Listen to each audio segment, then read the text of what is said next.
قد كفاني علم ربي من سؤالي واختياري. قاعده 19 چی است که معنای الوهیت را در لغت و اصطلاح بفهمیم. اون روز ما و شما خواندیم، نه باز میگم براتون. اله در لغت چی را میگن؟ اله در لغت به معنای معبود است و در اصطلاح کسی که دو خصوصیت داشته باشه. چند خصوصیت؟ ذاتش عبادت شوه و قانون و شریعتش تطبیق شوه. هر کسی را که قانون سر تطبیق کردی او را اله خود گرفتی. فهمیدی یا نه؟ بعضی کسا الهشان پارلمان است، او برشان قانون تعیین میکنه. بعضی کساس الهشان سازمان ملل متحد است. بعضی کساس که الهشان مارکس است، مارکس برشان خوب و زشت و ارزش ها را تعیین میکنه. پس هر کسی ذات هر کسی را عبادت کردی و شریعت و قانون هر کسی اطاعت کردی، اونمو چی شد؟ معبود تو شد. این الوهیت از می گرفته شده است. خب قاعده 20 معنای کلمه طیبه را به طور دقیق بفهمیم. معنای کلمه را روزگار ما و شما خواندیم، نه؟ لا اله چه قسم میگیم؟ لا اله، نیست هیچ کسی مستحق ای که ذاتش عبادت شوه و شریعت و قانونش تطبیق شوه الا الله، بغیر از کی؟ بغیر از الله. و عبادت الله را، عبادت ذات الله را و اطاعت از شریعت الله را به طریقی کی میکنیم؟ محمد رسول الله. این معنای کلمه را بسیار دقیق باید بفهمیم. بسیاری کسا معنای کلمه را نمیفهمند. معنای کلمه چی هست؟ لا اله، نیست هیچ کسی مستحق این که ذاتش عبادت شوه و قانون شریعتش تطبیق شوه، نیست هیچ کس مستحق ازی الا الله، بغیر از الله. اول باید معبودای باطل چی کنی؟ نفی کنی، بگی که هیچ کس مستحق ازی نیست الا الله، بغیر از الله. آل عبادت ذات الله را و تطبیق شریعت الله را به طریقی کی بکنیم؟ خود کلمه میگه به طریقی کی؟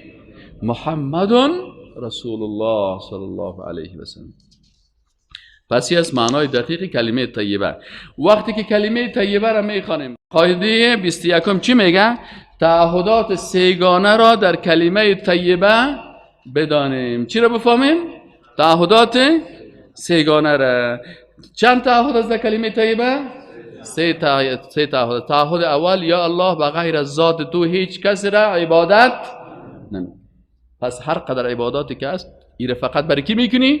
بر الله میکنی. اینا اگر کسی کدام عبادت به مخلوق میکنه، نظر به نام مخلوق میکنه، یا سجده بر مخلوق میکنه، یا رکوع بر مخلوق میکنه، یا مثلا پرنده را در مقابل مخلوق میکشه، این در حقیقت تعهد اول خود چی کرده؟ شکستانده. و رسول الله صلی الله علیه و آله میگه باید با این تعهدات زندگی کنی. از این خاطر اگر این تعهدات شکستانی، باز در آخرین لحظه عمرت زبانت بلا اله الا الله جاری نمیشه. و کسی جنتی هست که من کان آخر کلامه لا اله الا الله. خب تعهد دوم چی است؟ یا الله بغیر از شریعت تو قانون هیچ کسی دیگری را نمیپذیرم و بالای خود و زیر دستای خود تطبیق نمیکنیم. این تعهد دوم است. و تعهد سوم چی هست؟ تعهد سومی است که یا الله عبادت ذات تو را و اطاعت از شریعت تو را به طریقی که میکنم محمد رسول الله صلی الله علیه و سلم. آل طریقه های بسیار زیاد پیدا شده.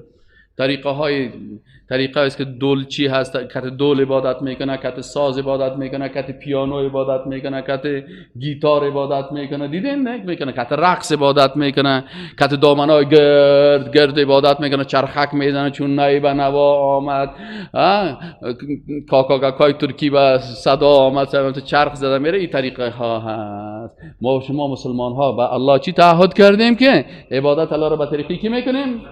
محمد رسول الله صلی الله علیه و سلم.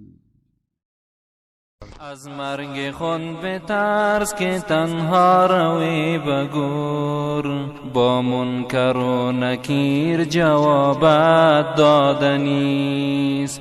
چون حضرت رسول خدا در جهان نمان، چون حضرت رسول خدا در جهان نمان، کس را چی اعتبار که بنابود بودنیست.